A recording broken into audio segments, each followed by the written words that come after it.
अज्ञानी का जीवन। एक छोटे से गांव में रहने वाला व्यक्ति रामू अनपढ़ और अज्ञानी था। वो हर किसी को उल्टी सलाह दिया करता था और खुद को सबसे ज्यादा ज्ञानी व्यक्ति बताया करता था, जिसके चलते गांव के लोग भी उसके झांसे में आ जाते थे। एक दिन रामू का पड़ोसी नीरज उसे बाजार से सब्जी लाने के लिए कहता है। रामू, मुझे थोड़ा सा जरूरी काम आ गया है। तुम बाजार जाकर घर के लिए सब्जी ले आना और तुम्हें जो चाहिए वो ले लेना। ये 300 रुपए रख लो। इसमें से कुछ सब्जी ले आना और बाकी के पैसे तुम अपने पास रख लेना। नीरज की बात सुनकर रामू खुश होकर बाजार तो चला जाता है, लेकिन वहाँ जाकर उसे पता चलता है कि वो तो सब्जियां रखने के लिए थैला लेकर ही नहीं गया, जिस वजह से वो खुद से बातें करते हुए कहता है। बाजार से थैला खरीदने से अच्छा यही है कि मैं अपने गमछे में ही सब्जियां रख दूंगा, और वैसे भी किसी को क्या पता चलता है। घर जाकर घर में सब्जियों को थैली में रखकर दे दूंगा नीरज को।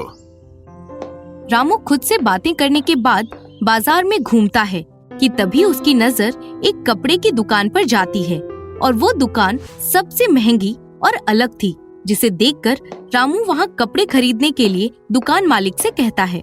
भाई साहब, ये तो नए जमाने के कपड़े दिख रहे हैं, मुझे खरीदने हैं ये कपड़े। ये कपड़े खरीदने के लिए कितने पैसे लगेंगे, आप मुझे बता दो। रामू की बात सुनकर और उसका रहन सहन देखकर उस दुकान मालिक को गुस्सा आने लगता है, क्योंकि रामू गांव का रहने वाला था और उसकी पहनावट भी गांव जैसी ही थी, जिस वजह से वो दुकान मालिक उसे कपड़े छूने के लिए मना करते हुए उससे कहता है। अरे भाई, ये कैसी बदतमीजी है? तुम्हें पता भी है ये कपड़े कितने महंगे हैं? इससे थोड़ा दूर रहो, इसे छूने की कोशिश भी मत करना। तुम्हारे औकात से बाहर है इसे खरीदना। दुकान मालिक की बात सुनकर रामू उस कपड़े की कीमत पूछता है, जिस वजह से वो दुकान मालिक उससे हंसते हुए कहता है। जो इंसान सब्जी रखने के लिए एक थैला तक नहीं खरीद सकता, वो इतने महंगे कपड़े कैसे खरीदेगा? चलो ठीक है, तुम इतना बोल ही रहे हो तो तुम्हें बता दूं कि ये कपड़े 3000 रुपए के हैं और इसे कोट पैंट बोलते हैं। और ये कपड़े गांव में नहीं पहनते, शहर में पहनते हैं, और इसे तो अमीर व्यक्ति खरीदते हैं, तुम जैसे गांव के गवार नहीं। निकलो यहाँ से। उस दुकान मालिक की बात सुनकर रामू वहाँ से चला जाता है, लेकिन वो मन ही मन उन कपड़ों को खरीदने की ठान लेता है, जिसके चलते वो बाजार से सामान लेकर घर जाता है और गांव के सभी लोगों से कहता है। अरे भाइयों, आज मैं बहुत थक गया हूँ, क्या बताऊँ। आज बाजार की सबसे महंगी दुकान में गया था। अरे और बताऊँ तुम्हें, वहाँ का जो मालिक था वो मेरे दुकान में जाते ही बोल रहा था, अरे आइए साहब बैठिए, और तो और मुझे ठंडा रस भी पिलाया। उसने मेरी बहुत खातिरदारी की। रामू की बात सुनकर गांव के लोग उसकी और तारीफें करते हैं, लेकिन उसमें से एक व्यक्ति ऐसा था जिसका नाम नीलेश था, और वो रामू पर हर समय गुस्सा किया करता था, जिसके चलते वो खुद से कहता है। पागल हैं गांव के सभी लोग जो उसकी बातों को सच मान रहे हैं। ऐसे अज्ञानी इंसान से तो कोई बात ही ना करे तो बेहतर है, और उसे दुकान में बुलाकर इतनी इज्जत देंगे। मुझे तो यकीन ही नहीं हो रहा है रामू की बातों पर। नीलेश 12वीं पास लड़का था और उसे पढ़ा लिखा होने का बहुत घमंड था, जिस वजह से गांव के लोग नीलेश से कोई भी मदद नहीं मांगते थे। वो ज्यादातर काम रामू से ही करवाया करते थे, क्योंकि रामू बहुत ज्यादा ज्ञानी बनने की कोशिश किया करता था, जिस वजह से गांव के लोग उसकी बातें सुनकर उसे पसंद किया करते थे। एक दिन नीरज उससे कहता है। रामू, मैं तुम्हें शहर ले जाना चाहता हूँ, क्योंकि शहर में काम के सिलसिले में वहाँ पर कुछ बड़े लोग आने वाले हैं जो हमारे काम को और आगे बढ़ाएंगे। रामू, मुझे तो इतना कुछ पता नहीं है शहर के लोगों के बारे में। तुम साथ चलोगे तो मुझे थोड़ा सहारा मिल जाएगा। नीरज की खुद की मिठाई की दुकान थी, जिसके चलते वो अक्सर आसपास के गांव की शादियों में मिठाइयाँ बनवाकर पहुँचाया करता था। और एक शादी में शहर के कुछ व्यक्ति आए हुए थे जिन्हें नीरज की मिठाई बहुत पसंद आती है, जिस वजह से उसे शहर में बुलाया जाता है कि वो शहर आकर उस व्यक्ति के लिए मिठाई बनाए। इसलिए नीरज रामू को शहर साथ लेकर जाना चाहता है।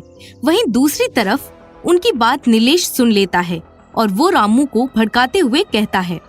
रामू, तुम्हें पता है नीरज सिर्फ तुम्हारा इस्तेमाल करता है और तुम्हारे हाथ में कुछ पैसे देकर तुम्हें खुश करता है, जिससे कि तुम नीरज का काम आसानी से कर देते हो। वो हर समय तुमसे प्रेम से बात करता है और अपना काम निकलवाता है, और तुम्हारा काम लापरवाही से करता है।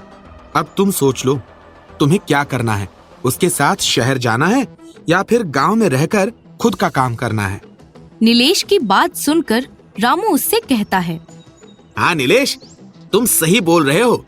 तभी तो मैं सोचूं कि नीरज मुझे इतना काम क्यों बताता है। उसने तो मुझे नौकर की तरह समझा हुआ है। रामू अज्ञानी होने की वजह से नीलेश की बातों में जल्दी से आ जाता है, जिसके चलते नीलेश समझ चुका था कि रामू को भड़काना आसान है।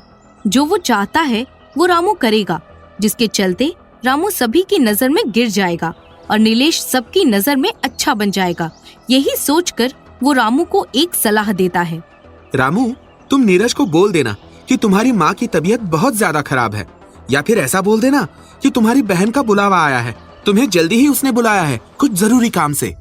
रामू नीलेश की बातों में अच्छे से फंस चुका था।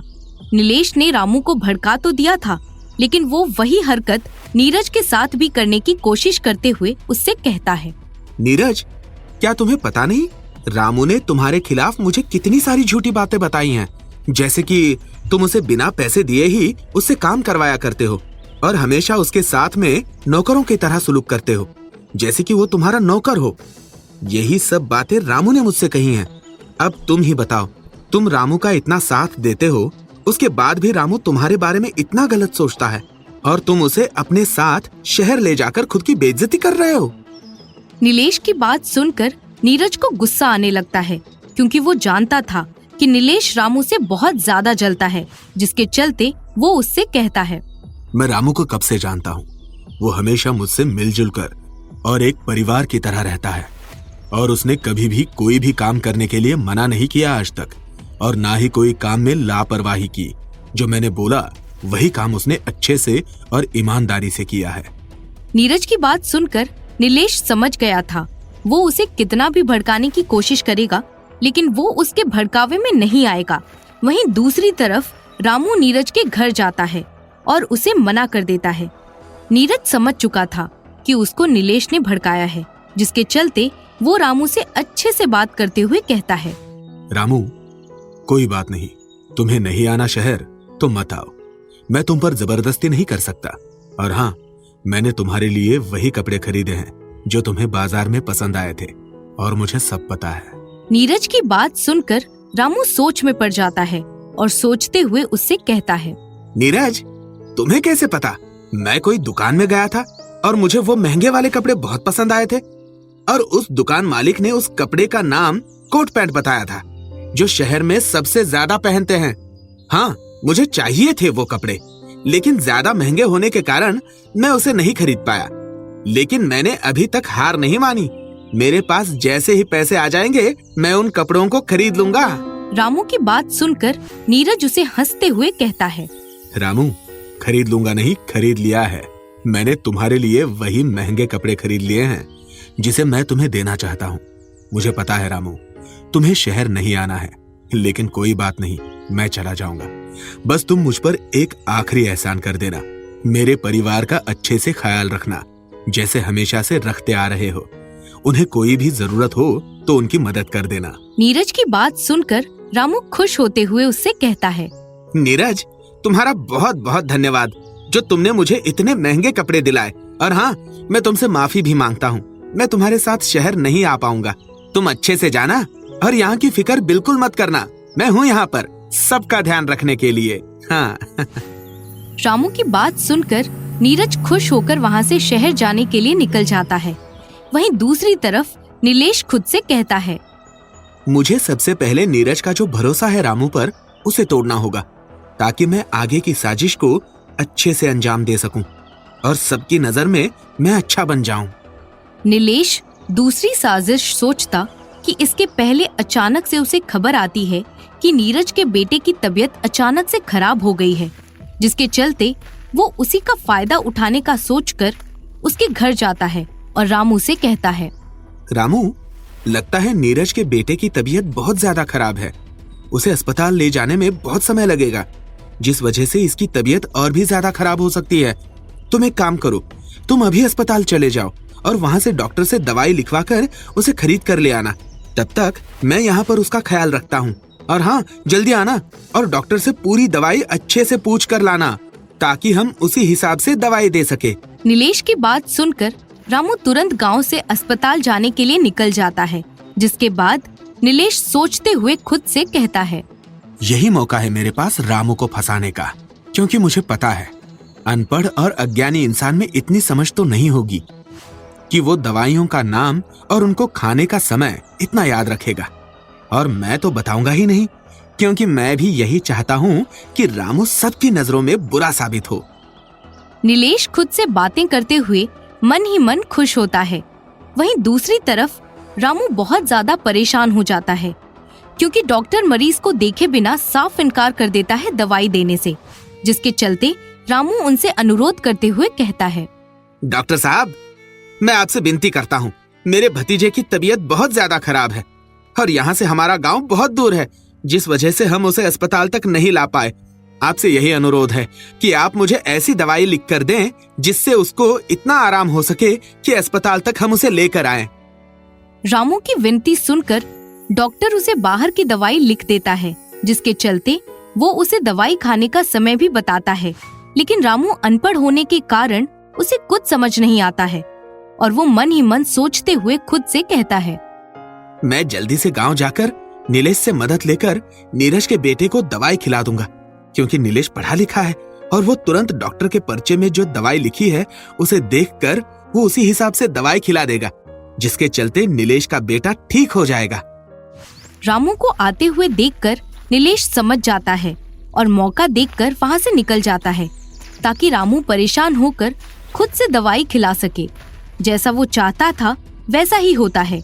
बहुत देर तक इंतजार करने के बाद जब नीलेश नहीं आता तो रामू उस बच्चे की हालत देखकर उसे दवाई खिला देता है, जिसके कुछ देर बाद नीलेश वहां आता है। कुछ देर बाद उस बच्चे की तबीयत और भी ज्यादा खराब होने लगती है। बच्चे की तबीयत खराब होता देख नीलेश रामू से कहता है, मुझे पहले से ही पता था रामू इस बच्चे के साथ कुछ न कुछ गलत हरकत जरूर करेगा। अरे अनपढ़ गंवार, अज्ञानी इंसान, कम से कम मेरे आने का इंतजार तो कर लिया होता। इतनी भी क्या जल्दी थी तुम्हें दवाई खिलाने की? नीलेश की बात सुनकर गांव के सभी लोग रामू पर गुस्सा होने लगते हैं कि तभी वहां पर नीरज आ जाता है और गांव के लोगों से कहता है, रामू गलत नहीं है और ना ही उसने कोई गलती की, बल्कि सजा देना ही चाहते हो तो नीलेश को दो, जिसने रामू को अनपढ़ और अज्ञानी होने का फायदा उठाकर उसे फंसाने की कोशिश की और खुद को अच्छा साबित करने के लिए इसका फायदा उठाया। मैं सही बोल रहा हूँ, ये सारी साजिश नीलेश की थी रामू को फंसाने के लिए, क्योंकि रामू ने पहले ही मुझे बता दिया था मेरे बेटे की तबीयत के बारे में, इसीलिए मैं डॉक्टर को साथ ही लेकर आया हूँ। नीरज की बात सुनकर गांव के सभी लोग नीलेश को भला बुरा कहने लगते हैं, जिसके चलते रामू उसका बचाव करते हुए गांव के लोगों से कहता है, नीलेश की कोई गलती नहीं है, सारी मेरी गलती है। मैं एक अनपढ़ अज्ञानी इंसान हूँ और हमेशा खुद को ज्ञानी समझकर दूसरों को ज्ञान देता रहा, लेकिन मैंने ये कभी नहीं सोचा इस ज्ञान के चलते मैं खुद एक दिन इसमें फंस जाऊंगा। आज से मैं किसी को ज्ञान देने की कोशिश नहीं करूंगा, क्योंकि मैं खुद अज्ञानी इंसान हूँ। रामू की बात सुनकर नीलेश को उसकी गलती का एहसास होता है, जिसके चलते नीलेश रामू से माफी मांगता है और उसी दिन से नीलेश रामू को ज्ञान की बातें बताता है और खुद भी समझता है, जिसके चलते रामू ने अज्ञानता को हराया और जिंदगी में सच्चे ज्ञान की प्राप्ति की और गांव का सबसे ज्ञानी व्यक्ति बन गया। कहानी से सीख।